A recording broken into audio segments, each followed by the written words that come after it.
देखिए हम लोग partial differential equation of first order Lagrange's method पढ़ रहे थे, ठीक है। तो वो उसका बेसिक क्लास हो चुका है, बहुत उससे रिलेटेड क्वेश्चंस भी हो चुके हैं। अगर आप लोग नहीं देखे हैं तो प्लीज़ उसको जाके देखिए, ठीक है। बेसिक क्लास इंपॉर्टेंट होते हैं, तो बेसिक क्लास में जो जो यूज़ हुआ है ना वो भी यहाँ पे यूज़ होगा थोड़ा बहुत। ये हमारा वेरी वेरी इंपॉर्टेंट थ्योरम है, ये थ्योरम आने का चांस है एग्जाम में, ठीक है। तो ये थ्योरम करना जरूरी है। थ्योरम क्या बोल रहा है?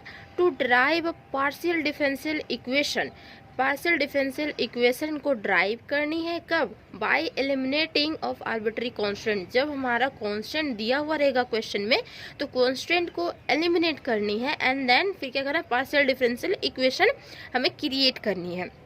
ओके ये बोल रहा है क्वेश्चन में ड्राइव करनी ना पार्शियल डिफरेंशियल इक्वेशन, एलिमिनेट करनी किसको? आर्बिट्री कांस्टेंट को। या इसी तरीके से यही सेम क्वेश्चन ये दिया हुआ रहेगा कि formation of partial differential equation, formation करनी है या ड्राइव करनी है, एक ही होता है। तो पार्शियल डिफरेंशियल इक्वेशन हम ड्राइव कर रहे हैं या फॉर्मेशन कर रहे हैं, किसके थ्रू? तो by elimination of arbitrary constant, जो भी कांस्टेंट हमारे दिए हुए रहेंगे उसको एलिमिनेट करके देन जो फाइनल रिजल्ट हमारा आएगा तो वो हमारा क्या हो जाएगा? तो हमारा पार्शियल डिफरेंशियल इक्वेशन होगा, ठीक है। कांस्टेंट वाले टर्म्स को एलिमिनेट करनी है। आई बात समझ में? थ्योरम क्या बोल रहा है, और थ्योरम जो कि वेरी वेरी इंपॉर्टेंट है, आने के चांसेस हैं ज़्यादा, ठीक है। और रही बात मेरे चैनल पे नए हैं तो प्लीज़ चैनल को सब्सक्राइब कर लीजिए एंड वीडियो अच्छे लगते हैं तो वीडियो को लाइक कीजिए एंड फ्रेंड्स में ज़रूर शेयर कर दीजिए, ठीक है। तो देखिए इसका जो होगा एक्चुअली में जो क्वेश्चंस दिए रहेंगे किस टाइप के दिए रहेंगे, तो इसमें 3 वेरिएबल्स आएंगे, एक्स वाई और जेड, 3 वेरिएबल्स आएंगे। देखिए यहाँ पे एक्स वाई और जेड रहेगा। तो एक्स और वाई जो है वो हमारा इंडिपेंडेंट वेरिएबल रहेगा, इंडिपेंडेंट वेरिएबल हम बताए हुए हैं। और जेड जो रहेगा वो हमारा डिपेंडेंट रहेगा। अब डिपेंडेंट वेरिएबल और इंडिपेंडेंट वेरिएबल क्या होता है? तो देखिए जेड इक्वल टू कुछ समथिंग दिया रहेगा 2x प्लस 4y या कुछ भी समथिंग दिया रहेगा, और भी कुछ दिया रह सकता है, ठीक है। तो एक्स वाई वेरिएबल इधर रहेंगे हमारे और जेड इधर रहते हैं। इंडिपेंडेंट किसे बोलते हैं? जिसमें हम वैल्यू खुद से पुट आउट करते हैं, जैसे कि हम x की वैल्यू यहाँ पुट आउट कर सकते हैं, y की वैल्यू यहाँ पे पुट आउट कर सकते हैं, जैसे z equal to x y इस फॉर्मेशन में, ठीक है। तो यहाँ पे क्या होगा कि ये हमारा इंडिपेंडेंट वेरिएबल है, मीन्स हम x की वैल्यू पुट आउट कर सकते हैं, y की वैल्यू खुद से पुट आउट कर सकते हैं, ठीक है। अब पुट आउट करने के थ्रू ही ये क्या होता है, इसकी वैल्यू हमारी चेंज हो जाएगी। z इक्वल टू दिस है ना, तो पुट आउट जैसे जैसे यहाँ पे करते जाएंगे तो क्या होगा, इसकी वैल्यू चेंज होते जाएगी। इसकी वैल्यू तो हम लोग पुट आउट नहीं कर सकते, इसकी वैल्यू पुट आउट करेंगे तो यहाँ पे कोई फर्क नहीं पड़ेगा, क्योंकि देखिए इसकी वैल्यू हम लोग सिंगल का पुट आउट नहीं कर सकते। क्या होता है, मेजोरिटी में होता है ना कि मेजोरिटी का ही वैल्यू दिया जाता है। तो यहाँ पे क्या होगा कि एक्स वाई जो है उसकी वैल्यू हम लोग खुद से पुट आउट कर सकते हैं और इसके थ्रू देखिए इसकी वैल्यू चेंज होती रहेगी। तो ये डिपेंड है किस पे? एक्स वाई पे डिपेंड है, और ये जो है ये हमारा इंडिपेंडेंट वेरिएबल है, ठीक है। तो इसमें भी इस थ्योरम में आएगा एक्स वाई जेड 3 वेरिएबल आएंगे, तो 3 वेरिएबल में एक्स वाई जो होगा वो इंडिपेंडेंट होगा, जेड जो होगा वो हमारा डिपेंडेंट होगा, ठीक है। तो देख और वेरिएबल्स सॉरी कांस्टेंट भी रहेंगे, ठीक है। 2 टर्म्स हमारे कांस्टेंट रहेंगे तो फिर कांस्टेंट को एलिमिनेट करना होगा। किस तरीके से एलिमिनेट कर सकते हैं? तो ये हमारा पार्शियल डिफरेंशियल इक्वेशन है ना, तो पार्शियली डिफरेंशिएट ही करके कर सकते हैं ना एलिमिनेट, ठीक है। तो देखिए इसका थ्योरम का डेरिवेशन लिखिए, ठीक है। थ्योरम किस तरीके से है, किस तरीके से आप लोग एग्जाम में लिखेंगे वो देखिए, एक एक करके एक एक स्टेप समझते जाइएगा, ठीक है। रटना कोई भी चीज़ नहीं है, स्टेप समझते जानी है, ठीक। तो देखिए इसका प्रूफ, ये हमारा थ्योरम है ना, तो इसका प्रूफ क्या है कि लेट, देखिए इस तरीके से मानता है फंक्शन जो हमारा है एक्स वाई जेड और ए बी 2 वेरिएबल लेते हैं, दिस इज इक्वल टू 0, इसे इक्वेशन 1 कंसीडर कर लीजिए, ठीक है। बी अ फंक्शन ऑफ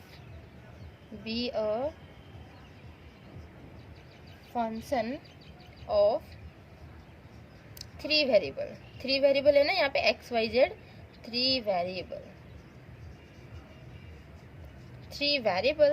कौन कौन से? तो एक्स वाई और जेड वेरिएबल, एंड 2 क्या है हमारा? आर्बिट्री कांस्टेंट है।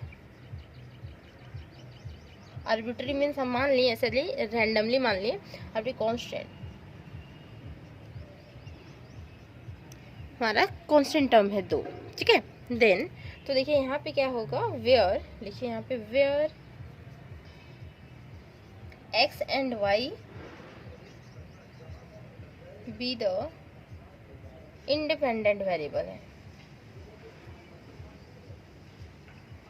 independent variable, whereas z जो है हमारा वो क्या है, डिपेंडेंट वेरिएबल है. z be the dependent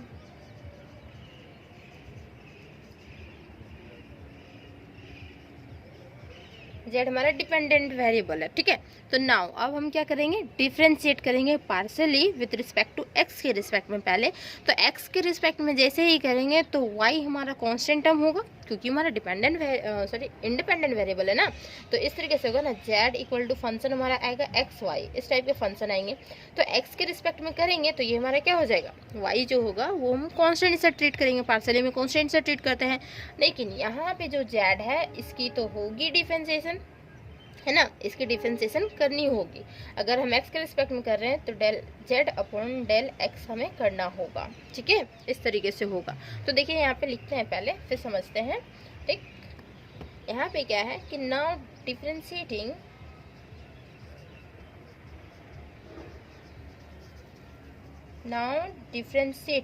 किसे डिफरेंशिएट करने हैं, तो इक्वेशन 1 को विथ रिस्पेक्ट टू आप लोग पूरा स्पेलिंग में लिख लेंगे. ठीक है, WRT नहीं लिखेंगे, स्पेलिंग में लिखेंगे पूरे completely. With respect to x partially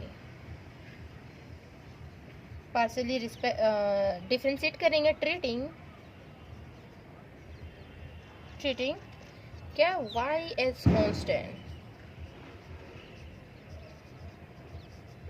as constant and regarding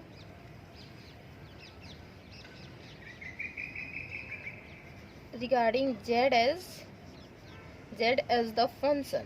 ये हमारा फंक्शन जैसा होगा, z as the function of x and y का. ठीक है, जैसे जो अभी हम दिखाएं, just z equal to x y, तो z as the function of x and y, both दोनों के. ठीक है, यहाँ पे बोथ लिख दीजिए, दोनों के फंक्शन होंगे.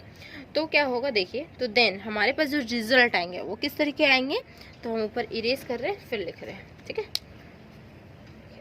इरेज कर रहे हैं.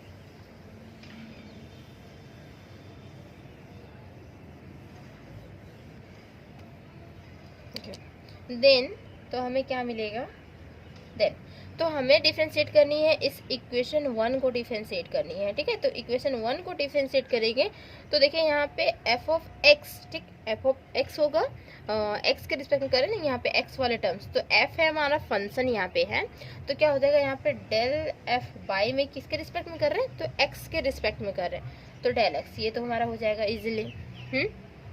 ये तो इजीली हो जाएगा. देन फिर हम लोग क्या करते हैं कि यहाँ पे एडिंग का भी लेते हैं सैम्पल. ठीक है, ऐड करनी है, ऐसे इस इक्वेशन में रहेगा ना, तो वहाँ पे देखिएगा क्वेश्चन जब रहेगा तो ये हमारा जो क्वेश्चन होती है वो किस तरीके की होती है, z इक्वल टू दिस, यह रहता है.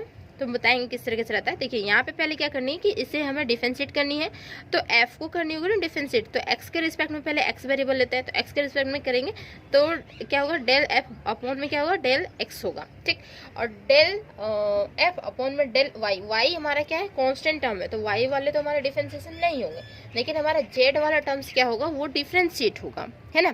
तो z वाला टर्म्स डिफरेंशिएट होगा तो क्या हो जाएगा, यहाँ पे देखिए डेल f अपॉन में हमारा यहाँ डेल z होगा.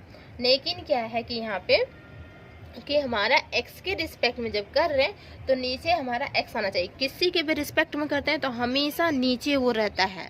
ठीक है, हमेशा वो नीचे रहता है. तो नीचे लाने के लिए क्या करना होगा, फिर से देखिए इसमें चेंज रूल लगेगा, तो क्या हो जाएगा, डेल z अपॉन में डेल x, इस तरीके से होगा. आप नीचे z नहीं रख सकते, क्योंकि अगर x के रिस्पेक्ट में कर रहे हैं तो नीचे z नहीं रहेगा. फिर क्या करेंगे, del z upon del x कर लेते हैं, तो देखिए ये हमारा कैंसिल हो जाएगा, del f upon del x हो जाएगा फिर से. ठीक है, तो इस तरीके से हम लोग करते हैं उसको, मीन्स चेन रूल यहाँ पे लगता है. और दिस इज इक्वल टू 0, क्योंकि अदर्स जितने भी हैं सारे हमारे कांस्टेंट टर्म हैं. ये कांस्टेंट टर्म ट्रीट हो गया, ये कांस्टेंट, तो कांस्टेंट की डिफरेंशिएशन हमेशा 0 होती है ना, कांस्टेंट की डिफरेंशिएशन हमेशा 0. ठीक, देन तो दैट इज, अब देखिए यहाँ पे एक मजे की बात ये है कि डेल f अपॉन में डेल x, ये तो हमारा हुआ, प्लस यहाँ पे देखिए डेल f अपॉन में del z, del f upon में डेल z, ये तो हमारा होगा. लेकिन यहाँ पे डेल z अपॉन में डेल x, इसकी वैल्यू हम लिखाए थे कि इसकी वैल्यू क्या होती है, लेक्चर 1 में इसकी वैल्यू जो होती है वो हमारी होती है p, small p. This is equal to 0, ये हमारा क्या हो जाएगा, इक्वेशन 2 कंसीडर कर लेंगे इसको। स्मॉल p होती है इसकी value del z upon del x की वैल्यू, इस तरीके से del z upon del y की भी वैल्यू होती है जो कि हमारी होती है q। ठीक है, तो इसीलिए बोले थे कि लेक्चर 1 कंपलसरी होता है किसी भी चैप्टर के लिए। ठीक, देन देखिए अब क्या करेंगे कि अब फिर से डिफरेंशिएट करेंगे। ओके, तो हम यहाँ सिमिलरली करके लिखेंगे, और किसके रिस्पेक्ट में, y के रिस्पेक्ट में। तो y के रिस्पेक्ट में करेंगे मीन्स हमारा क्या होगा, y जो होगा वो डिनोमीटर में आएगा, नीचे आएगा ना डेल y, पार्सली करेंगे तो यहाँ लिखेंगे सिमिलरली, सिमिलरली डिफरेंशिएट कर रहे हैं, डिफरेंशिएटिंग इक्वेशन किसको, 1 को, विथ रिस्पेक्ट टू लिखे, with respect to y partially. ठीक है, ट्रीटिंग किसको कांस्टेंट करेंगे, x एज कांस्टेंट। तो देन हमारे पास क्या होगा, देखिए x को कांस्टेंट मान लेंगे तो हमारे पास क्या होगा, तो यहाँ पे देखिए डेल f अपॉन में क्या हो जाएगा, डेल y हो जाएगा, x वाले टर्म्स तो हमारे कांस्टेंट है, प्लस यहाँ पे क्या होगा डेल f अपॉन में क्या होगा यहाँ पे डेल z, और डेल z अपॉन में क्या हो जाएगा यहाँ पे डेल y हो जाएगा ना। देन तो दैट इज, ये क्या बोलेगा कि डेल f अपॉन में क्या होगा हमारा del y, plus del f upon में क्या होगा डेल z, और ये जो वैल्यू होती है ये हमारी q की वैल्यू होती है, स्मॉल q की वैल्यू, ये हमारा इक्वेशन 3 हो गया। ठीक है, स्मॉल q की वैल्यू होती है del z upon del y। ठीक, उस जगह पे लिखते हैं हम लोग स्मॉल q। देन इसके बाद क्या करनी है, तो इसके बाद देखिए अब हमें क्या करनी है, एलिमिनेट करनी है कांस्टेंट टर्म a और b, किसकी हेल्प से, तो इक्वेशन 1, 2, 3 की हेल्प से। ठीक है, देखिए यहाँ पे लिखा रहे हैं, देन जो हमारा रिजल्ट आएगा एक्चुअली में हमें वही निकालना था। ठीक है, देखिए बहुत छोटा सा थ्योरम है, बस समझना होगा, थोड़ी सी समझनी होगी, देखिए ज़्यादा तो है नहीं, 10-12 मिनट का ही तो है थ्योरम। नाउ ऑन एलिमिनेटिंग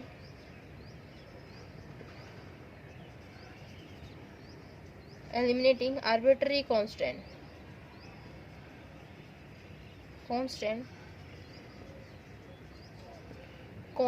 किसको, तो a एंड b को हम लोग एलिमिनेट करेंगे बाय द हेल्प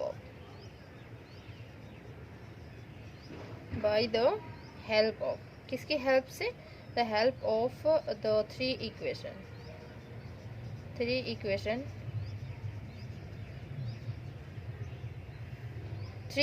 तो इक्वेशन जो हमारा है वो क्या है, हमारा 1, 2 एंड 3 इक्वेशन है। ठीक है, तो वी गेट हमें क्या मिलेगा, देखिए वी गेट हमें मिलेगा ये कि the equation of the form किस तरीके से होगा, देखिए the equation of the form of किस तरीके से, तो हो जाएगा हमारा एफ ऑफ क्या होगा एक्स वाई जेड, और यहाँ पे क्या आ जाएंगे, तो हमारे पी और क्यू एक्स्ट्रा आएंगे, ए बी हट जाएगा, x y z p q इस फॉर्मेशन में आएगा, दिस इज इक्वल टू 0। तो यही हमारा क्या होता है एक्चुअली में, यही लानी होती है। ठीक है, ए बी को हटा के हमारा जो आएगा उसकी प्लेस पे वो हमारा क्या आएगा, पी और क्यू आएगा, which is a partial equation. यहाँ पे लिख दीजिए लास्ट में। ठीक है, 10 मार्क्स तो चाहिए, तो 10 मार्क्स में थोड़ा सा तो लिखना होगा, लैंग्वेज तो लिखनी होगी, तो अभी से लैंग्वेज थोड़ा बहुत आदत डालनी होगी, क्योंकि सेमेस्टर 4 में भी फिर लैंग्वेज रहेगा, और एक पेपर तो पूरा लैंग्वेज है, 2 पेपर है ना इसमें, लैंग्वेज एक ग्रुप थ्योरी है, फिर उसके बाद एक पेपर 5 भी है रियल एनालिसिस, वो भी हमारा लैंग्वेज पेपर है, ओनली फॉर क्या है कि PDE पार्शियल डिफरेंशियल इक्वेशन ही जो हमारा है उसी में क्या है कि सिर्फ कैलकुलेशन है ना, एक ही पेपर में कैलकुलेशन, बाकी 2 पेपर में जो है वो लैंग्वेज वाला पेपर है। तो देखिए यहाँ पे लिखेंगे which is a partial differential equation by किसके तरफ, तो बाय एलिमिनेटिंग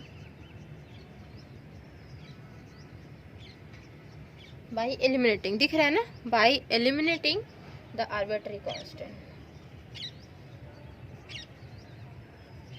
आर्बिट्ररी फंक्शन बोलिए, आर्बिट्ररी कांस्टेंट बोलिए, जो भी बोलिए, तो उसको एलिमिनेट करने के बाद ये हमारा पार्शियल डिफरेंशियल इक्वेशन आ रहा है, जो कि फाइनल हमारा रिजल्ट हो रहा है।